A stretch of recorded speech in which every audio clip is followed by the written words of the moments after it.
ሰላም እንዴት አላችሁ? ዛሬ ከጠብታ ማር ላይ ጠላትን ለማፍራት ምክንያት የሚሆኑ ነገሮችን እንዴት ማስወገድ እንደምንችል እናያለን። አንድ ሰው ስህተት መስራቱን በንግግር የምትገልጽለትን ያህል በማየት በድምፅ አወጣጥህና በሰውነት እንቅስቃሴ ልትገልጽለት ትችላለህ። ተሳስተሃል ብለህ ንገረው እንበል። ስህተቱን አምኖ የሚቀበል ይመስላል? በፍጹም። ምክንያቱም ዕውቀቱን፣ የማመዛዘን ችሎታውን፣ ኩሩነቱንና ለራሱ ያለውን ክብር ስላጣጣልክበት ሊቀበልህ አይችልም። እንዲያውም አጸፋውን እንዲመልስ ይገፋፋል። ምንጊዜም ቢሆን ይህን ነገር ላስረዳህ ብለህ አትጀምር። መጥፎ ነው። ይህንን ነገር ላስረዳህ ብለህ ስትጀምር ሰውየው የሚሰማህ እኔ ካንተ የተሻልኩ ነኝና አዳምጠኝ፣ ሐሳብህን ላስለውጥህ ብሎ ነው። ይህ ደግሞ የሰውየውን ክብር ይነካዋል፣ ቅራኔ ይቆሰቁሳል። ሰውየው መናገር ከመጀመርህ በፊት ጠብ ይፈጥራል። በማንኛውም ጊዜ ቢሆን የሰዎችን ሐሳብ ማስለወጥ ከባድ ነው። ስለዚህ ለምን በጠማማ መንገድ ትጀምራለህ?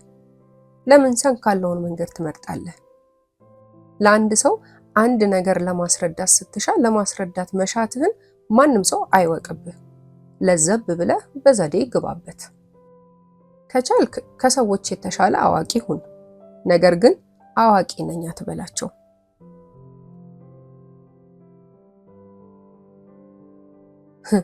ይገርማል። ከ20 ዓመታት በፊት አምንባቸው ከነበሩ ነገሮች መካከል ዛሬ የማምንበት የጊዜ ቤት ሰንጠረዥን ብቻ ነው።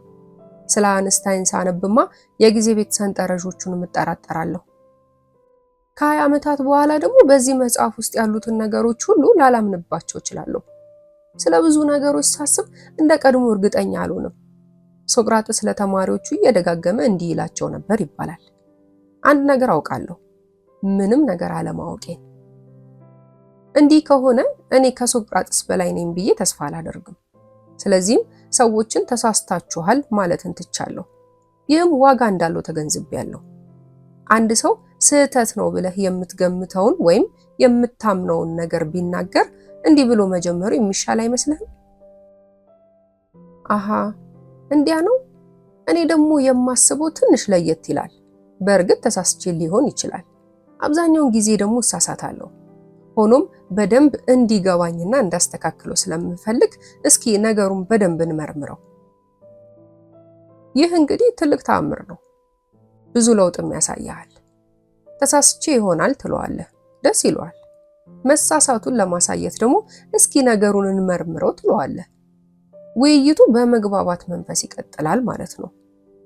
ከሰማይ በላይ የመጣውም ቢሆን ከመሬት በታች የፈለቀም ቢሆን ወይም ከባህር ውስጥ የሚኖር ነገር ተሳስቻለሁ ካልከው አይቃወምም።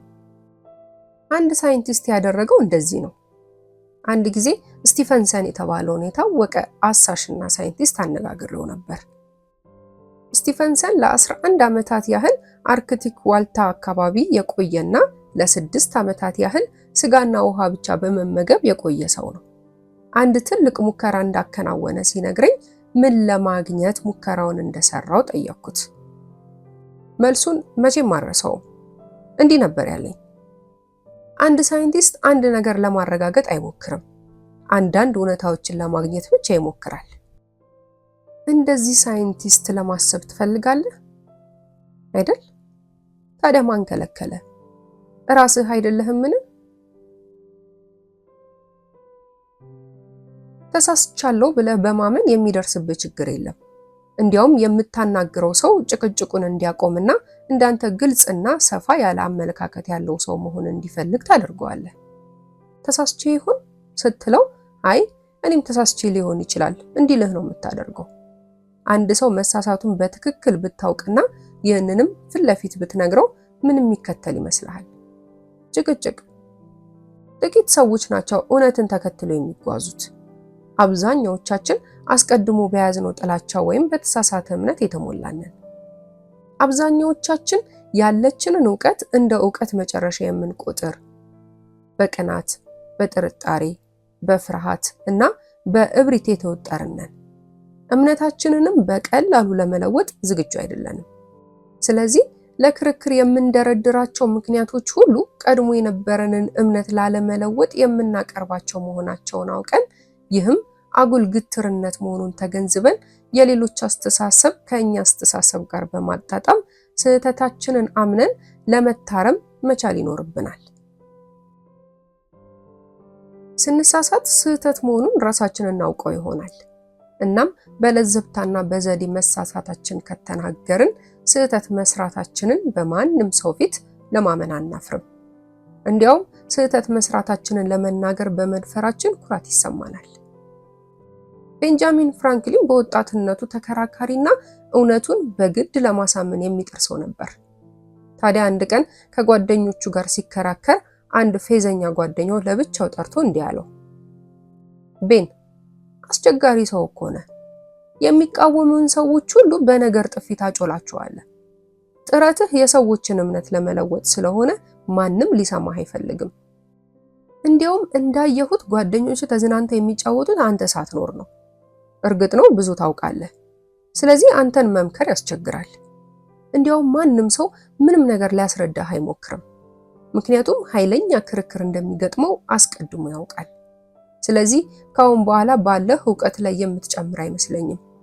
የምታውቀው ደግሞ በጣም ትንሽ ነው።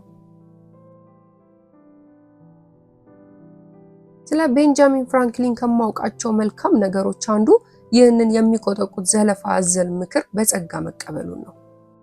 ቤንጃሚን ፍራንክሊን አዋቂና ትልቅ ሰው ስለነበር ይህን ወደ ውርደትና ውድቀት የሚያመራውን ሁኔታ ለመገንዘብና በወቅቱ ለማረም ችሏል። ከዚያ በኋላ ይላል ፍራንክሊን፣ የሌሎችን አስተያየት በቀጥታ ከመቃወምና የእነሱን አስተያየት እንዳመጣልኝ ከመሰንዘር መቆጠብ ጀመርኩ። ይህም ብቻ አይደለም፣ ትክክል ነኝ ሊያሰኙ የሚችሉትን እንደ በእርግጥና የማይጠረጠር የመሳሰሉ ቃላትን እርግፍ አድርጌ ትቼ በምትካቸው እንደሚመስለኝ እና ሳስበው ለእኔ እንደሚታየኝ ከሆነ የሚሉና የመሳሰሉ ቃላትና ሐረጎችን ተካው።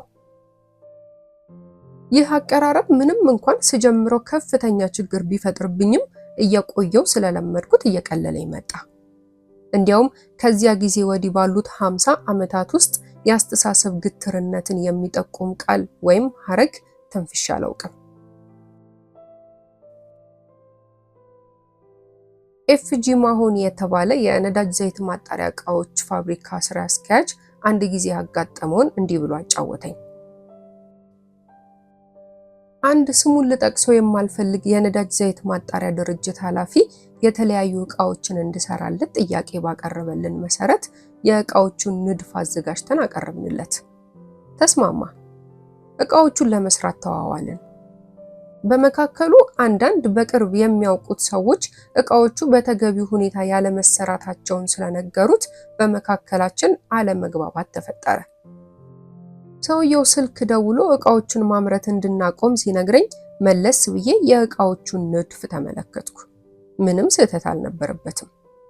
ጓደኞቹ ስለ እንደዚህ አይነት ዕቃ ምንም እንደማያውቁም ተገነዘብኩኝ። ነገር ግን ሰውየውን በቀጥታ ተሳስተሃል ማለቱ አደገኛ እንደሆነ ስለተረዳው ዝም ብዬ ወደ መስሪያ ቤቱ ሄድኩ። ቢሮ እንደገባው ሰውየው እሳት ለብሶ እሳት ጎርሶ ጠበቀኝ።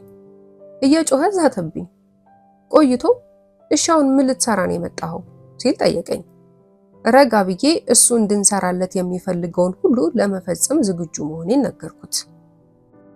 ከፍለህ ስለምታሰራን በፈለግከው ገንዘብ የምትፈልገውን አይነት ማግኘት አለብህ። ሆኖም የኃላፊነት ጉዳይም አለ። ይህን ኃላፊነት አንድ ሰው መውሰድ አለበት። በፈለግከው መንገድ ይሰራ ካልክ ንድፉን አዘጋጅና ስጠኝ። ምንም እንኳን እስከዛሬ ለዚህ ስራ እስከ 200 ብር ወጪ ብናደርግም አንተን ለማስደሰት ኪሳራውን ችለን በሰጠህን ንድፍ መሰረት እንሰራልሃለን። አንድ ነገር ግን ላስጠነቅቀው እወዳለሁ። በዚህ መሰረት ይሰራ ብለህ ስህተት ቢፈጠር ኃላፊነቱ የራሴ ይሆናል። እኛ በነደፍነው መሰረት ተሰርቶ ስህተት ቢፈጠር ደግሞ ኃላፊነቱ የኛ ይሆናል። እንዲህ ስለው ቀዝቀዝ አለ። በመጨረሻም እሺ ቀጥሉ፣ ግን ከተሳሳታችሁ እናንተን አያድርገኝ አለኝ። በእኛ ንድፍ መሰረት ዕቃዎቹን ሰራን። ምንም ጉድለት አልታየባቸውም። ከዚያም በኋላ ሰውየው ደንበኝነቱን በማጠናከር በአሁኑ ጊዜ ሌሎች መሳሪያዎችን እንድንሰራለት ውል ሰጥቶናል። ሰውየው ሲደነፋ ሲያንጓጥጠኝ ለመታገስ ያጠፋሁት ጉልበት በቀላሉ የሚገመት አልነበረም። ሆኖም በኋላ ዋጋ ያለው ሆኖ ተገኘ። ልክ አይደለህም ሲለኝ አንተም ልክ አይደለህም ብለው ኖሮ የሚነሳውን ጭቅጭቅ አስቡት። ምናልባትም እስከ መካሰስ፣ ቂም እስከ መያያዝ፣ ገንዘብ አላግባብ እስከ ማባከን እንደርስ ነበር። ያም ብቻ አይደለም፣ ይህን የመሰለ ደንበኛም እናጣ ነበር። ዛሬ ገብቶኛል። አንድን ሰው በቀጥታ ልክ አይደለህም ማለት ትርፉ ጠላት ማፍራት ነው። ስለዚህ ጠላት ሳታፈራ የሰዎችን አስተሳሰብ ለመለወጥ ከፈለክ የሚከተለውን ወርቃማ መመሪያ ተጠቀም። ሰዎች የሚሰጡትን አስተያየት አታጣጥል። ስህተት ሲነገር ብትሰማ በቀጥታ ይህ ስህተት ነው ብለህ አትቃወም።